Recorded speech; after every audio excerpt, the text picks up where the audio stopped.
मित्र हो नमस्कार. निवडणुकीच्या काळामध्ये सर्वच राजकीय पक्षांनी तरुण मतदारांना केंद्रित केले आहे आणि हे मतदार आकर्षित करण्यासाठी त्यांच्यासाठी अनेक योजना आपापल्या जाहीरनाम्यामध्ये जाहीर केलेल्या आहेत. असा एकही नेता नाही की जो तरुणांची मते आपल्याला मिळावीत म्हणून जाहीर सभेतील आपल्या भाषणातील बराच वेळ त्याच्यासाठी खर्च करत नाही. खरं म्हणजे ह्या सगळ्या गोष्टींचं स्वागत करायला पाहिजे, पण वास्तवाचा सुद्धा विचार केला पाहिजे.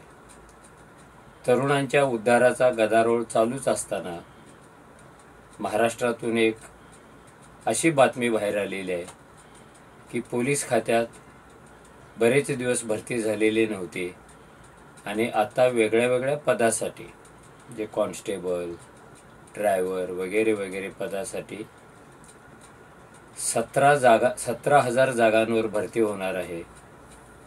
ही सुद्धा आनंदाची गोष्ट आहे. पण जाहीरनाम्यातील घोषणांचा फुगा फुटावा अशी एक घटना या निमित्ताने घडते आहे आणि ती म्हणजे 17,000 जागांसाठी तब्बल 17 लाखाहून अधिक अर्ज आलेले आहेत. याचा अर्थ असा की 100 पैकी एका मुलाला नोकरी लागेल आणि 99 घरातली बेकारी कायमचीच असेल. या उलट गेल्या 10 वर्षापासून मोदी सरकार गॅरंटीवर सांगत आहे की घर घर नोकरी देऊ, पण घराघरातच नव्हे तर गल्ली गल्लीत गावागावात सुद्धा नोकरी मिळालेली नाहीये. काँग्रेसने सुद्धा तरुणांच्या उद्धाराच्या घोषणा केलेल्या आहेत, यापूर्वी केलेल्या आहेत, पण या सर्व घोषणांनी या देशामध्ये वाढत चाललेल्या बेकारीचा प्रश्न कधी सोडवलेला नाहीये. आता मुद्दा येतो पोलीस खात्यासारख्या संवेदनशील विभागामध्ये एवढ्या जागांसाठी एवढे अर्ज कसे आले. खरं म्हणजे या जागा कमीच आहेत. त्या 17,000पेक्षा जास्त असायला पाहिजे होत्या. पण जगभरात खाजगीकरणाचा जो रेटा चाललेला आहे तो आपल्या पोलीस खात्यापर्यंत सुद्धा येऊन पोहोचलेला आहे. अनेक ठिकाणी पोलीस खाते आपल्या दैनंदिन कामकाजासाठी भाडोत्री तरुणांना भरती करत असते. विशेषतः सुरक्षा पुरवण्याच्या कामामध्ये अनेक भाडोत्री तरुण उपलब्ध केले जातात आणि ते संबंधितांना दिले जातात.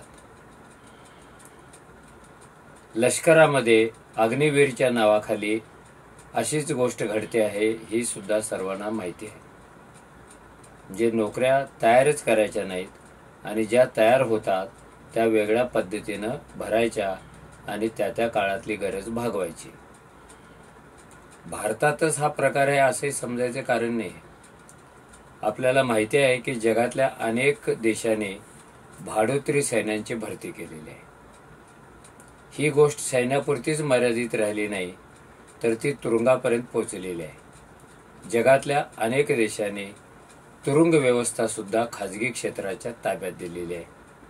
जसं भाडोत्री सैनिक तसं तुरुंगाची रक्षणाची जबाबदारी घेण्याकरता भाडोत्री सुरक्षा रक्षक आहेत. याचा अर्थ असा आहे की एकीकडे मोठ्या प्रमाणात जागा कमी होत आहेत किंवा भांडवलशाहीवर आधारलेल्या सरकारच्या धोरणाचा भाग म्हणून त्या जाणीवपूर्वक कमी केल्या जात आहेत आणि निवडणुकीच्या प्रचारादरम्यान मात्र अशा काही नोकऱ्यांची संख्या सांगितली जाते की त्या जर अंमलात आल्या तर एकेका घरात 4-4 नोकऱ्या मिळतील. काँग्रेस घराघरात नोकरी देणार, BJPने 3-4 कोटी नोकरी देण्याचं आश्वासन गेल्या 10 महिन्यापासून कायम ठेवलेलं आहे. अन्य विरोधी पक्ष सुद्धा असंच आश्वासन देतात. कोणी स्टायफंडवर तरुण नेमण्याची भाषा करतं, कोणी तरुणांना उद्योग पुरवण्याची भाषणं करतं, पण एवढी सगळी गोष्ट होऊन सुद्धा बेकारी काही संपलेली नाही.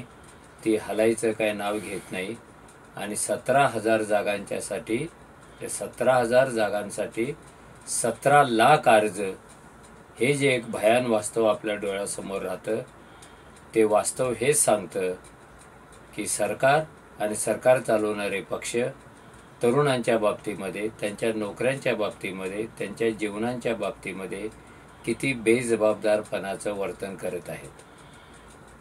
गंमत म्हणजे आपल्या एकूण व्यवस्थेतच हे राजकीय पक्ष, हे सरकार चालवणारे पक्ष तरुणाचा वापर कडीपत्त्यासारखा करतात.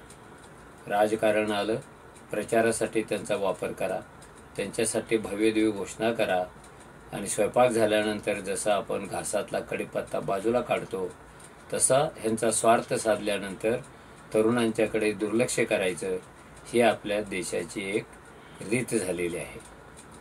आता ही रीत ओळखण्याचं काम तरुणांनी करायला पाहिजे. कोण आपला वापर करतं, कोण पुन्हा पुन्हा आपल्याला फसवतं, पुन्हा पुन्हा कोण आपल्याला 3 कोटी नोकऱ्यांचं गाजर दाखवतं, याचा विचार करून तरुणाने या सगळ्या पक्षांच्यावर, या सरकारवर एक ठोस दबाव आणायला पाहिजे. तरच त्यांच्या प्रश्नाचा निवाडा योग्य पद्धतीनं लागू शकतो. अन्यथा कोट्यावधी नोकऱ्या देण्याचे हे जाहीरनामे येत राहतील. निवडणुका संपल्या की जाहीरनामे हवेत उडतील आणि तरुणांच्या समोर तोच बेकारीचा प्रश्न आ वासून उभा राहील असं मला वाटतं. तरुणांनी याचा जरूर विचार करावा. धन्यवाद.